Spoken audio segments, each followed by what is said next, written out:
ఘన కార్యములు కాలము వచ్చెను తెలుసునా క్రీస్తు ప్రభువు నీ క్రియల మూలంబుగా కీర్తి పొందు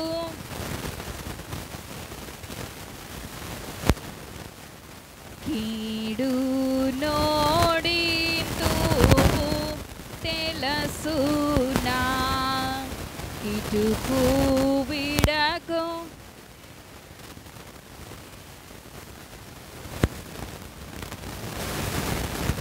దేవుని యొక్క వాక్యం చదువుకున్నామండి. కీర్తనల గ్రంథము 10వ అధ్యాయము 1వ వచనం. యెహోవా నీవెందుకు దూరముగా నిలుచుచున్నావు, ఆపత్కాలములలో నీవెందుకు దాగి ఉన్నావు. అలాగే కీర్తనల గ్రంథము 32వ అధ్యాయం 7వ వచనం. నా దాగు చోటు నీవే. చాలండి. ఈ యొక్క కీర్తనల గ్రంథము 10వ అధ్యాయము 1వ వచనములో దావీదు గారు సెలవిస్తూ అంటున్నటువంటి మాట, ఆపత్కాలములలో నీవెందుకు దాగి ఉన్నావు. మరి అదే దావీదు గారు కీర్తనల గ్రంథము 32వ అధ్యాయం 7వ వచనం అంటున్నారు, నా దాగుచోటు నీవే. మరి ఈ యొక్క రెండు మాటలు కూడా ఎవరు పలుకుతున్నారు అనంటే దావీదు గారే పలుకుతున్నారు. ఆపత్కాలములో నీవెందుకు దాగున్నావు అని ఒక చోట అంటే, నా దాగుచోటు నీవే అని మరి ఒక చోట అంటున్నారు. మరి ఇప్పుడు దావీదు గారి మాటలో అబద్ధం ఉందా అని మనం ఆలోచన చేస్తే, మరి మనుషుల కంట బాధ వచ్చినప్పుడు భాష ఏమవుతుంది, మారిపోతుంది. మరి ఇక్కడ బాధలో ఉన్నప్పుడు ఈ దావీదు గారు అంటున్నారు, ఇదిగో నీవెందుకు ఆపత్కాలములలో నాకు దాగి ఉన్నావు అని ప్రశ్నిస్తున్నారు. అలాగే మరి ఈయనకు కష్టం తీరిపోయింది, ఇప్పుడు ఏమంటున్నారనంటే నా దాగుచోటు నీవే అంటున్నారు. మరి ఈ యొక్క మాటను గనక మనం చూస్తే, దేవుడు దాచేవాడా దాగేవాడా? మనలను దాచేవాడే కానీ మనకు దాగి ఉండేటటువంటి దేవుడు కాదు. కనుక మరి మనుషులమైనటువంటి మనము అనేక సందర్భాలలో దాగుతూ ఉంటాం. ఎవరికి? మనుషులకి కనబడకుండా మరి మనం దాగవలసినటువంటి అవసరం లేదు. ఎందుకు?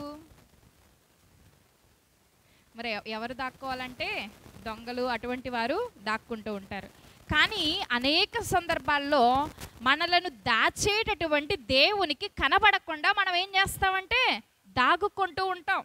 మరి దేవుని యొక్క సహవాసంలోనికి రాకుండా, దేవుని యొక్క మందిరానికి రాకుండా మనం ఏం చేస్తామనంటే ఆయనకు కనబడకుండా దాగుకునే వారమే. మరి ఒక ఆదివారం అంట దేవుని మందిరానికి రాకపోతే మనం ఎక్కడ కనబడం అనంటే దేవుని మందిరంలో కనబడం. అంటే ఇప్పుడు దేవునికి మనం ఏమైనట్టు? దాగుకున్నట్టే. మరి ప్రతి ఆదివారము కూడా ప్రభువు, దూతలు, పరిశుద్ధులు అందరూ కూడా దేవుని సన్నిధానమునకు వచ్చి ఏం చేస్తారంటే ఎంతమంది వచ్చారో ఆయన చూస్తారు. మరి ఇప్పుడు చూసినప్పుడు అంటే మనం అక్కడ లేకపోతే, మనం మన యొక్క గృహాల యొద్దే ఉండిపోతే అది ఎటువంటిది అనంటే ప్రభువుని యొక్క సన్నిధిలో మనము కనబడనట్టే, దాగుకొన్నట్టే. కనుక ప్రియమైన వారలారా, మరిప్పుడు మనం దాగుకుంటే మనకేం రాదు? దీవెన రాదు. మనం దాగుకుంటే మనకు ఆ ఆదివారము ఆ యొక్క ఆశీర్వాదము మనము పోగొట్టుకున్నట్టే. కనుక ప్రియమైన వారలారా, మరి దావీదు గారు చెప్పినట్లుగా మరి మన యొక్క దేవుడు దాగుకునే దేవుడు కాదు, కానీ మనలను ప్రతినిత్యము కూడా తన యొక్క రెక్కల చాటును దాచేటటువంటి దేవుడు. కనుక మరి ఈ యొక్క దేవుని విషయంలో మనం ఆలోచన చేస్తే పరిశుద్ధ గ్రంథములో దాగి చెడుగు తెచ్చుకున్నటువంటి వారు కనబడతారు. ఇంకా మనం చూస్తే ఆ యొక్క దాగుకొనుట ద్వారా మేలు పొందినటువంటి వారు కూడా మనకి కనబడతారు. మరి ఆదాము గారు పాపము చేసి వెంటనే ఎక్కడికి వెళ్ళారు? చెట్టు చాటున దాగుకొన్నారు. ఒకవేళంట ఆదాము గారే చెట్టు చాటున దాగుకొనకుండా ఇదిగో ప్రభు వచ్చినప్పుడు తండ్రి నేను ఈ యొక్క పాపము చేశాననే విషయం అంట ఆయన తెలియచేస్తుంటే ఆయనకు మేలు కలిగేదేమో. మరి దాగుకొనుట ద్వారా ఏం తెచ్చుకున్నాడనంటే కీడు తెచ్చుకున్నారు. మరి దేవుని యొక్క ఆగ్రహానికంటే ఇప్పుడు ఆదాము గారు ఏమైపోవలసి వచ్చిందంటే ఆ యొక్క ఏదెను తోట నుండి వెలుపలికి రావాల్సి వచ్చింది. మరి మేలు పొందిన వారిని గనక మనం చూస్తే చూడండి, మొదటిగా న్యాయాధిపతుల గ్రంథము 11వ అధ్యాయం 37వ వచనము.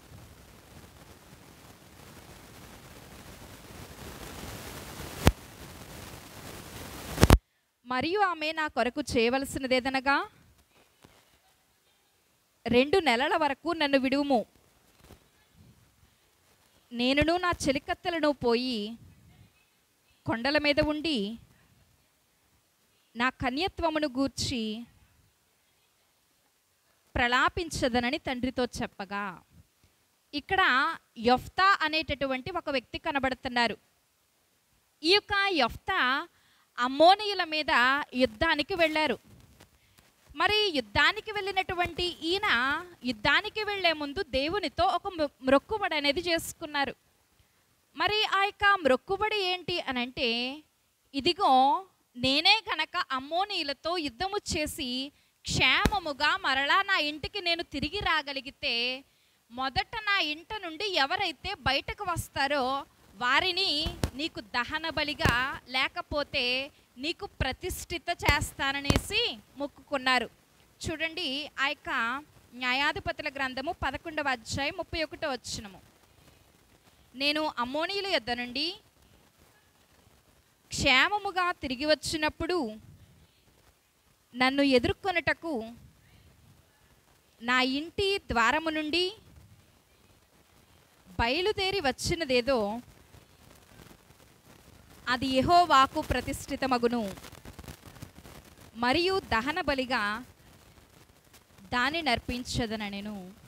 కనుక ఒకటి ఈయనకు విజయం రావాలి, రెండవది ఈయన క్షేమముగా ఇంటికి రావాలి. మరి ఒకవేళ ఇశ్రాయేలీలకే గనక విజయం వచ్చి ఈయన ఇంటికి రాకపోతే ఆ మొక్కుబడి చెల్లుబాటు కాదు. ఒకవేళ ఈయన క్షేమముగా తిరిగి వచ్చి ఇశ్రాయేలీలే గనక ఓడిపోయినా కూడా ఆ మొక్కుబడి చెల్లదు. ఈయన చేసుకున్నటువంటి మొక్కుబడి ఏంటి అని మనం ఆలోచన చేస్తే, మొదట ఇశ్రాయేలీలైన వారికి విజయం రావాలి, రెండవది ఈయన కూడా తిరిగి క్షేమముగా తన యొక్క ఇంటికి చేరుకోవాలి.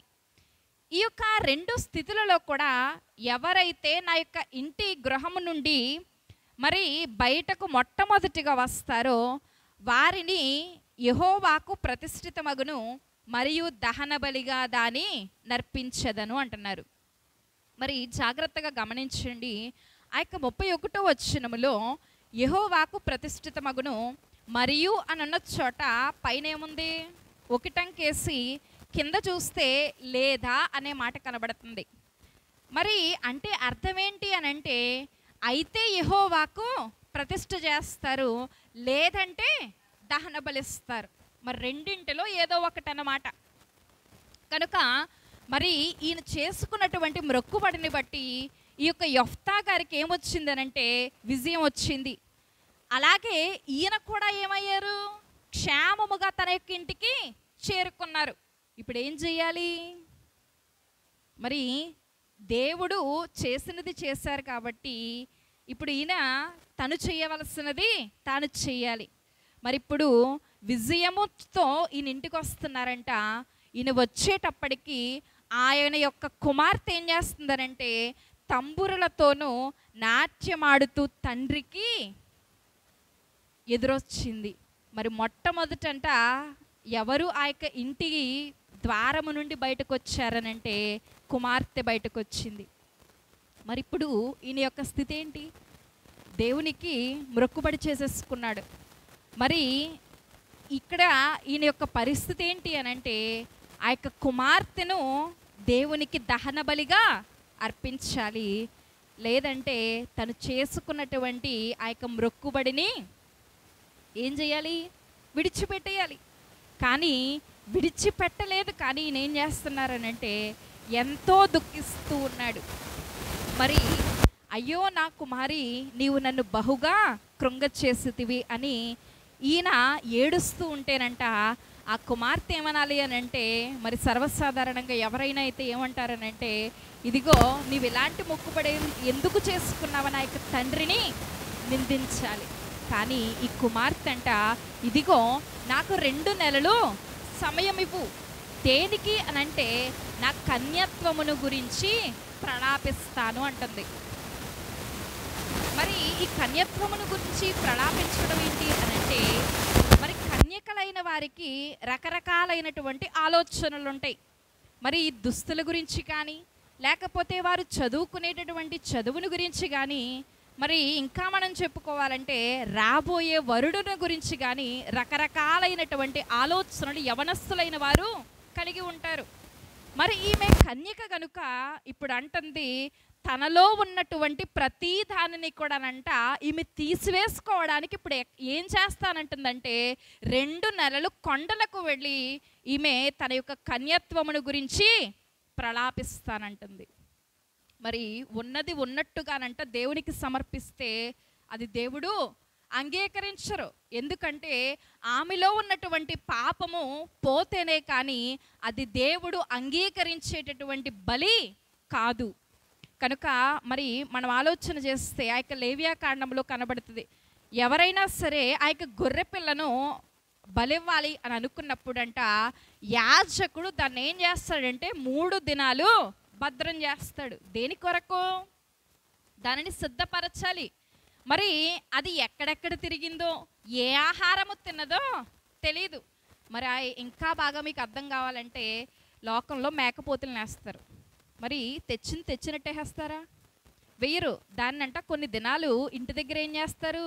మేపుతారు. ఎందుకంటే అది ఎక్కడెక్కడ తిరిగిందో, లేకపోతే ఎక్కడ ఏ ఆహారము తిని అది మలినమైపోయిందో అని చెప్పి దాన్ని పరిశుద్ధపరచి మాత్రమే దేవుడికి ఏం చేస్తారంటే అర్పణగా ఇస్తారు. మరి ఈ యొక్క కుమార్తె విషయంలో కూడానంట అదే జరిగింది. మరి ఈ యొక్క కుమార్తె అంట తన్ను తాను సిద్ధపరచుకోవడానికి ఏమడుగుతుంది అనంటే సమయం అడిగింది. మరి దైవజనులు అన్నారు, 1 నెలంట జన్మ పాపము నిమిత్తము, 2వ నెల నైజ పాపము నిమిత్తం అంటే ఈ యొక్క కుమార్తె ప్రలాపించి ఏం చేస్తుందనంటే మరలా తిరిగి తన యొక్క తండ్రి వద్దకు వచ్చింది. మరి ఎంతటి గొప్ప స్థితి! ఈ యొక్క 2 నెలలునంట ఆమె ఏం చేసిందనంటే దాగుకొంది. ఎక్కడుంది అనంటే లోకాన్ని విడిచిపెట్టేసింది. తన యొక్క ఆ యొక్క బంధువులైన వారిని విడిచింది, స్నేహితులను విడిచింది, తన యొక్క కార్యక్రమాలన్నింటినీ కూడా విడిచిపెట్టేసి ఎక్కడ నివాసం చేస్తుందనంటే కొండల మీద నివాసము చేసింది. మరి లోకము వైపు చూడలేదు, తనకున్నటువంటి స్థితి వైపు చూసుకొనలేదు. కానీ దేవుని కొరకంట తన్ను తాను పరిశుద్ధపరుచుకుంది. మరి ఇప్పుడు మనకి రాబోయేవేంటి అనంటే 40 దినములు. కనుక ఈ యొక్క 40 దినములలోనంట మరి ఎవరి ఇష్టానుసారముగా వారు 40 దినాలు ఆచరిస్తూ ఉంటాం. మరి యొక్క 40 దినములు కూడా విశ్వాసి దేవుని యొక్క సిలువ చెంత దాగగలిగితే మరి ఆ యొక్క విశ్వాసం ఏం చేయగలడు అనంటే తన్ను తాను పరిశుద్ధపరచుకోగలడు. మరి ఎలా పడితే అలా సిలువ ధ్యానాలు చేస్తే పరిశుద్ధమవుతామా? అవ్వం. ఈ యొక్క కుమార్తె తన్ను తాను పరిశుద్ధపరచుకోవడానికి తనకున్నటువంటి సమస్తాన్ని కూడా విడిచిపెట్టింది. మరి చాలామంది సిలువ ధ్యానాలనంటే ఈ యొక్క లోకానుసారంగా శుభకార్యాలకు వెళ్ళకపోవడం, లేకపోతే కొత్త వస్త్రాలు ధరించకపోవడం, ఇలాంటివి చేస్తుంటారు. మరి వాటన్నింటినీ చేయడంలో తప్పులేదు. కానీ ఆ వాటన్నింటికీనంట మించి ఏం చెయ్యాలి? సిలువను ధ్యానిస్తే దాని ద్వారా మనకేం కలుగుద్దంటే పరిశుద్ధత అనేది వస్తుంది. మరి అవి మానేసి ఈ చేయమని కాదు, ఇవి చేసి అది మానేయమని కాదు. రెండిటిని కూడానంట మనిషి చేస్తే మనం సిలువ చెంత దాగగలిగితే మరి ఆ కుమార్తె ఏ రీతిగా అయితే లోకపు ప్రతి స్థితిని కూడా విడిచిపెట్టిందో అదే రీతిగానంట మనము కూడా విడిచిపెట్టి మరి ఆనాడు ఆదాము దాక్కున్నాడు. కానీ ఉపయోగం ఉందా? లేదు. ఈనాడు దేవుడు మనల్ని పిలుస్తున్నారు. ఎందుకనంటే పాపము చేసిన ఆ యొక్క ఆదాము గారినంట నీవు సిలువ చెంత దాగొద్దన్నాడు. మరి మన్నించండి, ఆ యొక్క చెట్టు చాటున దాక్కున్నందుకు దేవుడికి కోపం వచ్చింది. మరి కానీ ఈనాడంట మనల్ని దేవుడు పిలుస్తున్నారు, సిలువ అనబడేటటువంటి చెట్టు చెంతన దాగుకొనుమని. మరి దాగుకొన్న మనమంట తప్పకేం చేయబడాలనంటే పరిశుద్ధపరచబడాలి. మరి ఆ యొక్క యొఫ్తా యొక్క కుమార్తె మరి ఒక్కగానొక్క కుమార్తెవు కదా అని చెప్పి ఆ యొక్క తండ్రి విలపిస్తున్నాడు. మరి ఆ యొక్క కుమార్తె అంట అధైర్యపడలేదు, ఆమెలో ఉన్నటువంటి ధైర్యము నశించిపోలేదు. ఇదిగో నాకు గడువివు, నన్ను నేను సిద్ధపరచుకుంటానని చెప్పంట ఆమె ఏ రీతిగా అయితే కొండలకి వెళ్ళి ప్రలాపించి తన్ను తాను సిద్ధపరచుకుని మరలా తన యొక్క తండ్రి వద్దకు వచ్చి అంటుందంట, ఇదిగో నేను సిద్ధమైపోయాను, ఇప్పుడు నువ్వేం చేయాలనంటే నన్ను బలివ్వచ్చు, నేను మ్రొక్కుబడికి సిద్ధముగా ఉన్నానని సెలవిస్తుంది. కనుక ప్రియమైన వారలారా, మరి ఆ యొక్క తండ్రి ఇప్పుడు బలిచ్చాడంటారా లేదా? మరి ఈ యొక్క విషయము దేవునికే తెలియాలి. ఎందుకనంటే ఆ యొక్క చివరి వచనంలో మనం చూస్తే 39వ వచనం, ఆ 2 నెలల అంతమున ఆమె తన తండ్రి యొద్దకు తిరిగిరాగా అతడు తాను మ్రొక్కుకొనిన మ్రొక్కుబడి చొప్పున ఆమెకు చేసెను. కనుక 2 మ్రొక్కుబడులు ఉన్నాయి. ఏమేంటని చెప్పుకున్నాం? ప్రతిష్ఠితమగును లేక దహన బలి. మరి కొందరు అంటారు ఈ యొక్క కుమార్తెను దేవునికి ప్రతిష్ఠ చేస్తాడంటారు. అంటే ఆనాటి కాలంలోనంట సమూయేలు గారిని ఏ రీతిగా అయితే తన యొక్క తల్లి మందిరములో విడిచిపెట్టేసిందో అదే రీతిగా ఈ యొక్క కుమార్తెను కూడానంట ఈ యొక్క తండ్రి ఏం చేస్తాడంటే దేవుని యొక్క మందిరములో ప్రతిష్ఠ చేస్తాడు. మరి కొంతమంది అంటారు ఆ యొక్క తండ్రి ఏ రీతిగా అయితే మ్రొక్కుబడి చేసుకున్నాడో అదే రీతిగానంట దహన బలి ఇచ్చేస్తాడని కొందరు అంటారు. మరి ఇది ఏంటి అనేది ఎవరికి కూడా తెలియనటువంటి విషయం. కొందరు అలా చెబుతారు, కొందరు దహన బలి ఇచ్చేస్తాడంటారు. కానీ దేవుడు పరిశుద్ధ గ్రంథంలో ఎక్కడా కూడానంట నరబలి అనేది కోరలేదు. మరి అబ్రహాము గారి యొక్క కాలంలో తన యొక్క కుమారుణ్ణి బలిగా ఇవ్వమని దేవుడు అడిగారు, నిజమే.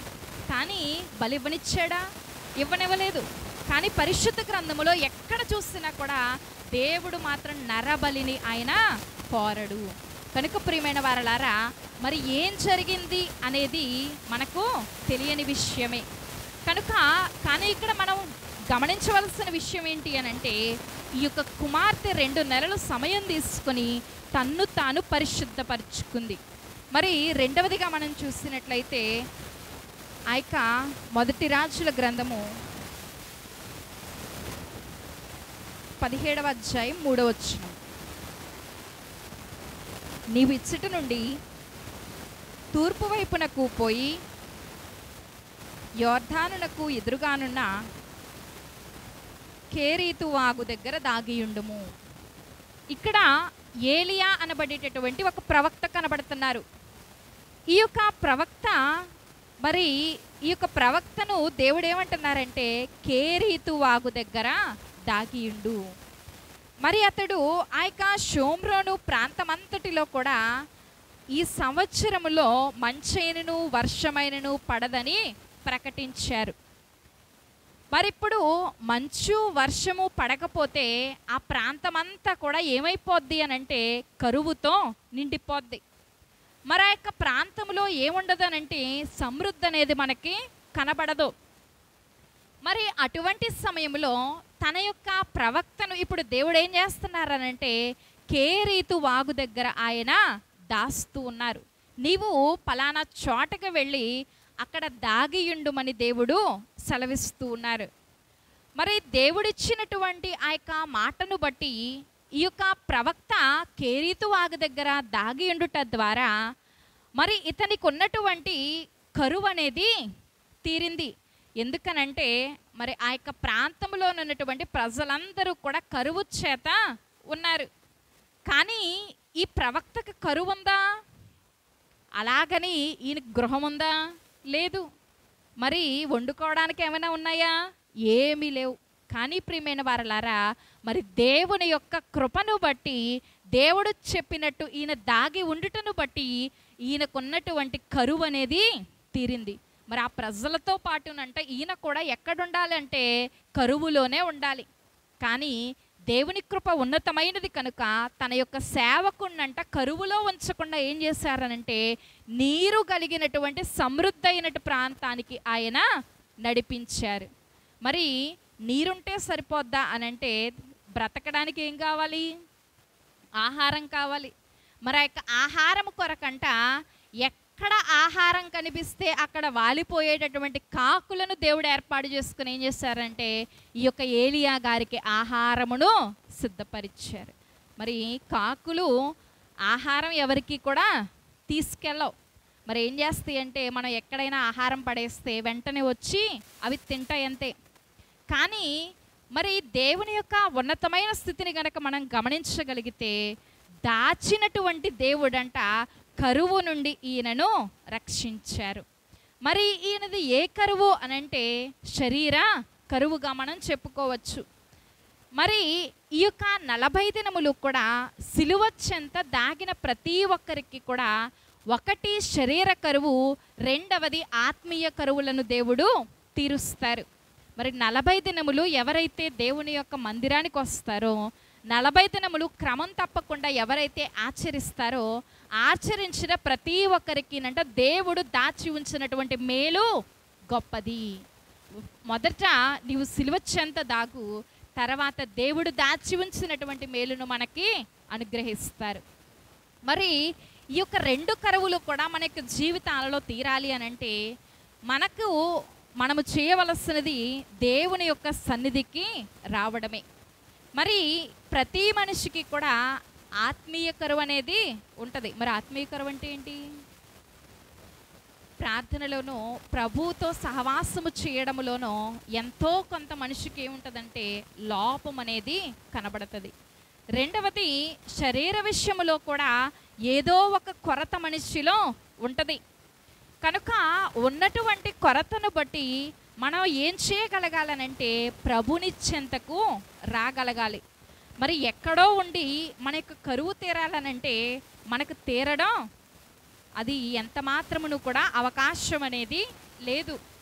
కనుక సమరయ స్త్రీ మనకి కనబడుతుంది పరిశుద్ధ గ్రంథంలో. ఈ యొక్క సమరయ స్త్రీకి ఏం కరువు అనంటే మరి ఈమెకు ఆత్మీయ కరువు అనే చెప్పుకోవాలి. మరి ఆమె దేవుని యొక్క సహవాసములో లేదు. దేవుడంటే ఏంటో ఆమెకు తెలియదు. మరి ఆ యొక్క శరీర సంబంధమైనటువంటి కాని స్థితిలో ఆమె జీవిస్తూ ఉంది. మరి అటువంటి ఆమె ప్రభుని చెంతకు ఏం చేస్తుందనంటే తీసుకొని రాబడింది. మరి ఆమెంతట ఆమె ప్రభుని దగ్గరకు వచ్చింది. మరి వచ్చినటువంటి ఆమె యొక్క దాహం అంటే ఎవరు తీర్చారు? దేవుడు తీర్చారు. మరి ఒక గ్లాస్ పట్టుకెళ్ళి దేవుడు దాహం తీర్చినట్టు పరిశుద్ధ గ్రంథంలో మనకి కనబడదు. కానీ ఆమె యొక్క దాహం తీరిందా లేదా? తీరింది. మరి ఏ దాహము అనంటే ఆత్మీయ దాహాన్ని దేవుడు తీర్చివేశారు. కనుక ప్రియమైన వారలారా, ప్రభువుని యొక్క సహవాసములోనంట మనం అనుకోవచ్చు, ఇదిగో ప్రతి ఆదివారం మందిరానికి వస్తున్నాం కదా, కనుక ప్రభువుని యొక్క ఆత్మీయ దాహం అనేది నాకు లేదనుకోవచ్చు. కానీ ప్రతి విశ్వాసులు కూడా ఖచ్చితంగా ఏముంటుందనంటే ఎంతో కొంత మరి మనము ప్రభుతో సహవాసములో తగ్గితే మనకది ఒక కరువుగానే ఉంటుంది. కనుక ఈ యొక్క సమరయ స్త్రీ ఆ ప్రభుని యొద్దకు వచ్చింది. మరి ప్రభుని యొద్దకు వచ్చినటువంటి ఈమె తన యొక్క దాహాన్ని తీర్చుకోవడానికి పాట్లు పడింది. మరి ఇదిగో దేవుణ్ణి అనేకమైనటువంటి ప్రశ్నలు వేసింది. మరి దేవుడు చెప్పినటువంటి ఆ యొక్క జవాబులను బట్టి ఇవి ఏం చేయగలిగిందనంటే ఊరి వారందరినీ కూడా ప్రభువుని యొక్క పాదముల దగ్గరకు చేర్చగలిగింది. కనుక మరి ఆమె రావడమే కాదు, కానీ ఇప్పుడు అందరూ కూడా ఎక్కడున్నారు అనంటే ప్రభువుని యొక్క పాదముల దగ్గర ఉన్నారు. మరి మన యొక్క దేవుడే మనల్ని పిలుస్తున్నారు కదా, దప్పిగొనుల వారలారా నీళ్ల యొద్దకు రండి. మరి ఒక తల్లి అంట పరిశుద్ధ గ్రంథంలో నీళ్ల దగ్గరే ఉండి నీళ్లు చూడలేదు. ఎవరు? హగరు. కనుక ఆ యొక్క ఆదికాండములో మనం చూస్తే మరి ఆమె ఆ యొక్క చిన్నవాని యొక్క ఏడుపు విని, ఇదిగో ఈ చిన్నవాని ఆకలి నేను ఎలా తీర్చగలను అని ఏడుస్తుంది. కానీ ఆమె ఏం చేయలేకపోయిందనంటే నీళ్ల దగ్గరకు వెళ్ళలేకపోయింది. మరి మనము కూడా ఎటువంటి వారము అనంటే జీవము కలిగినటువంటి దేవుని ఎరిగిన వారమే. మన యొక్క ఆత్మీయ దాహము తీర్చుకోవడానికి ఏ మార్గములో వెళ్ళాలో మనకు తెలిసిన వారమే. కానీ ఏం చేయలేం, దగ్గరకు వెళ్ళలేక మరి కరువులో ఉండిపోయి ఏం చేస్తున్నామనంటే ఇదిగో నాకు సమృద్ధి లేదని చెప్పి దేవుని దగ్గరకు వచ్చి మొరపెట్టుచున్నాము. కనుక ప్రియమైన వారలారా, మరి యొక్క 40 దినములు కూడా ఏ విశ్వాస అయితే ప్రభుని యొక్క సిలువ చెంతకు చేరతాడో, మరి ఆ యొక్క సిలువ చెంతకు చేరినటువంటి ప్రతి విశ్వాసకి కూడా దేవుడు ఏం చేస్తారనంటే శరీర ఆత్మీయ కరువులను ఆయన తీరుస్తారు. మరి 40 దినాలు చేసినటువంటి ఏ విశ్వాసకి కూడా దేవుడంట తగినటువంటి దీవెనయ్యక మానరు. మరి మా చిన్నతనంలో 40 దినాలంటే మాకు ఎలా ఉండేదంటే మందిరానికి వచ్చేసేవాళ్ళం, బయటకు వెళ్ళిపోయి హోంవర్క్లు ఉండేయండి, మరి మేము చేసుకునేవాళ్ళం అంతే, మాకు అదే తెలుసు. మరి కొంచెం ఎదిగిన తర్వాత 40 దినాలంటే ఏంటో దేవుడు చూపించారు. కనుక మరి ఈ యొక్క 40 దినాల్లో మరి నేనైతే గట్టిగా చెప్పగలను ఏంటంటే ఎవరైతే అంశం పెట్టుకొని ఖచ్చితంగా పాటిస్తారో తగినటువంటి దీవెనను దేవుడు తప్పక అనుగ్రహిస్తారు. మరి యొక్క పోయిన సంవత్సరం 40 దినాలు చేశానండి. ఆ యొక్క 40 దినాల్లో నా అంశం ఏంటనంటే మా అబ్బాయి నడవట్లేదు. ఎందుకంటే అప్పటికే వాడికి సంవత్సరం మీద 3 నెలలు అయిపోయింది, కానీ వాడికి నడక రావట్లేదు. అయితే అందరూ అడుగుతూనే ఉన్నారు. వారం మరి బంధువుల దగ్గర కనుక్కోండి, ఎప్పుడో వెళ్తాం ఎప్పుడో కలుస్తాం, కానీ సంఘం అంటేనో ప్రతి వారం చూస్తాం. కనుక ప్రతి వారం కూడా ఇంకా నడవట్లేదా అని ఎవరొకరు అడుగుతూనే ఉండేవారు. కనుక ఎందుకో అనిపించింది, సరే 40 రోజులు చేద్దాం అని చెప్పేసి అదే అంశం పెట్టుకుని 40 రోజులు చేస్తానండి. మరి 21వ రోజుకి ఇక్కడే చర్చిలోనే ఇలా పెద్ద రౌండ్ వేసాడు. మన్నాడు పడిపోయాడు, మరలా 2 రోజులు ఆగాడు. దేవుని కృపను బట్టి 40 రోజులు అయ్యేటప్పటికి చక్కగా నడవగలుగుతున్నాడు.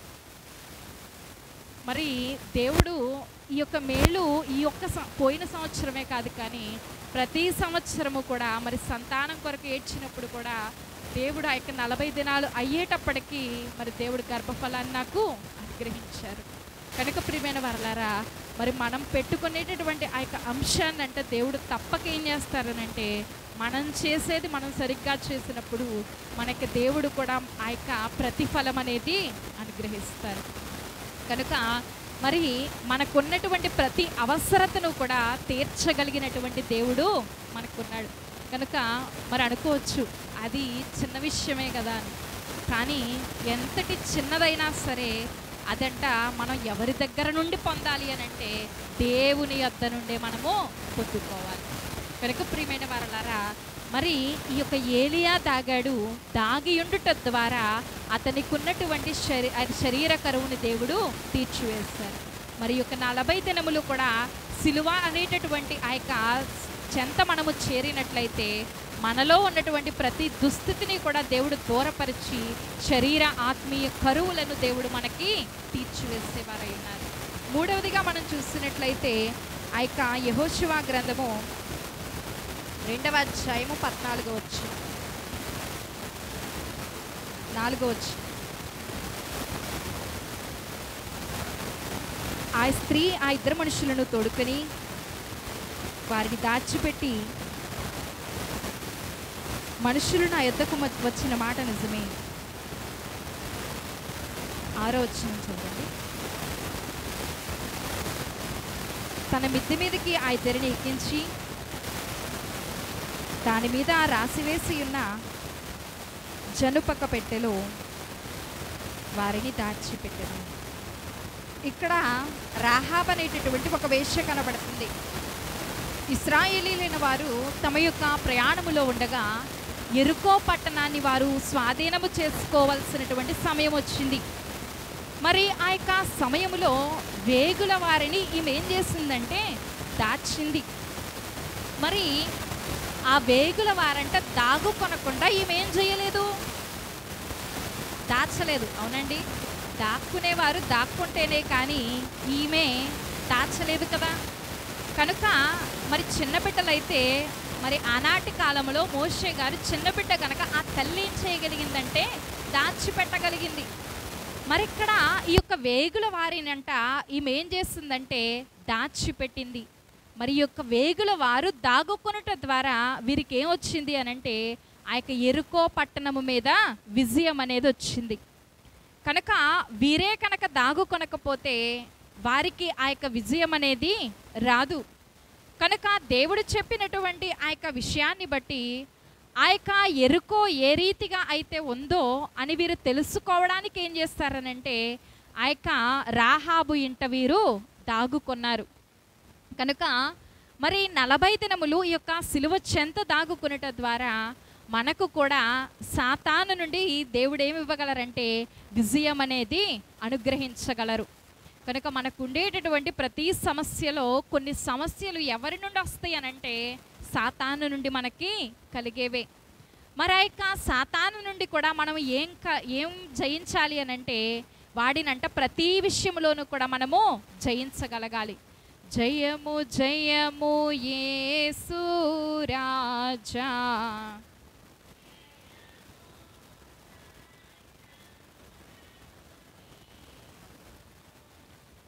లయము లయము ఓ సాతానా, లయము లయము ఓ సాతానా, లయము దయ్యాల గుంపునకు, లయము దయ్యాల గుంపునకు.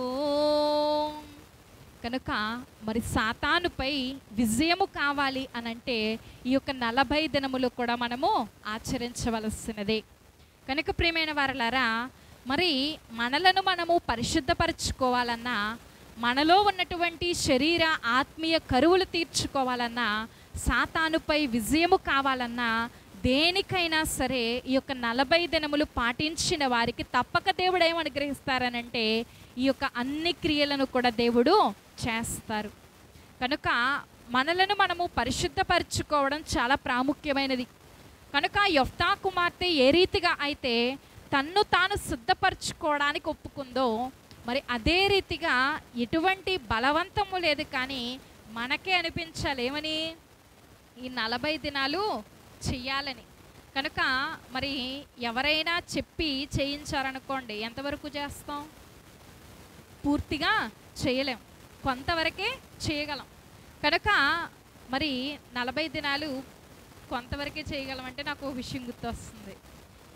ఒక సంవత్సరం అండి ఒకరు చెప్పారు, 40 దినాలు మీ భార్యాభర్తలు ఇద్దరు కూడా చివరిలోనైనా సరే వచ్చి ఏం చేయాలంటే ప్రార్థన చేసుకోండి, మీకు సంతానం కలుగుద్ది అన్నారు. సరే, వారి యొక్క మాటను బట్టి మరి ఎవరేది చెప్పినా కూడా ఏం చేస్తాం, ఎక్కడో ఏదో చిన్న ఆశమాట. కనుక సరే ఏదో చెప్పారు కదా అని చెప్పేసి ప్రారంభించాం. 20 రోజులు అయింది. ఏమొచ్చిందనంటే కరోనా వచ్చిందనమాట. మరి 21వ రోజు మా కార్యం ఏమైపోయిందంటే ఆగిపోయిందనే చెప్పుకోవాలి. కనుక మరి మనసు కనిపించింది, మరి ఏ సంవత్సరం అయితే గర్భఫలం వచ్చిందో కొంచెం గట్టిగా చెయ్యాలి అని అనుకున్నాను, చేశాను. మరి అందరి ప్రార్థనలను బట్టి, దేవుని యొక్క కృపను బట్టి సంతానాన్ని దేవుడు అనుగ్రహించారు. మరి అదే మనకు అనిపించి చేస్తామనుకోండి, ఎటువంటి ఆటంకాలు వచ్చినా కూడా మనం ఏం చేయగలం, వాటిని దాటి ప్రభుని యొక్క సన్నిధికి రాగలం. కనుక ప్రియమైన వారలారా, 40 దినములు కూడా ఆచరించుట చాలా మంచిది. కానీ మనకు మనముగా అనుకునేం చేయగలగాలనంటే ఆ యొక్క యెఫ్తా కుమార్తె తన్ను తాను సిద్ధపరచుకున్నట్లుగా మనము కూడా ఈ యొక్క 40 దినములు ప్రభువుని యొక్క సన్నిధికి వచ్చుట ద్వారా పెండ్లి కుమార్తె వలసలోనికి రాగలము. కనుక ప్రియమైన వారలారా, ఈ యొక్క 40 దినములు ఆచరించుట ద్వారా దేవుడు మనకి ఒక మంచి మేలును అనుగ్రహించారనేటటువంటి నమ్మకము చేత, విశ్వాసము చేత 40 దినాలు కూడానంట విశ్వాసం ఏం చేయాలనంటే ప్రభువుని యొక్క సిలువ చెంత దాగి ఉండాలి. మరి ఆదాము వలె దాగకూడదు. మరి ఆనాడంట అబ్రహాము గారు ఎక్కడ కూర్చున్నారనంటే సింధూరవనములో కూర్చున్నారు. మరి ఎలా కూర్చున్నారు అనంటే ఎండవేళ అయినప్పటికీ కూడా ఆయన కూర్చున్నారు. మరి కూర్చున్నటువంటి ఆయనకు దైవ ప్రత్యక్షత కలిగినట్లుగానంట ఇప్పుడు సిలువ అనబడేటటువంటి చెట్టు క్రింద మనం ఉండి ఏం చేయగలగాలనంటే దైవ ప్రత్యక్షతను మనము పొందుకోగలగాలి. కనుక అట్టి రీతిగా 40 దినములు మనలను మనము సిద్ధపరచుకుని ఏం చేయాలనంటే ప్రభువుని యొక్క పాద సన్నిధికి చేరి వచ్చి పరిశుద్ధపరచబడి మన యొక్క కరువులను తీర్చుకుని మన యొక్క ప్రభువునిలో మనం ముందుకు సాగగలిగి సాతానుపై జయము వస్తే మనము విశ్వాసులముగా ప్రభువుని యొక్క జీవ గ్రంథములో మన యొక్క పేర్లు ఉన్నట్టే. కనుక ప్రియమైన వారలారా, మరి అటువంటి ధన్యత దేవుడు మనెల్లరికి అనుగ్రహించునుగాక.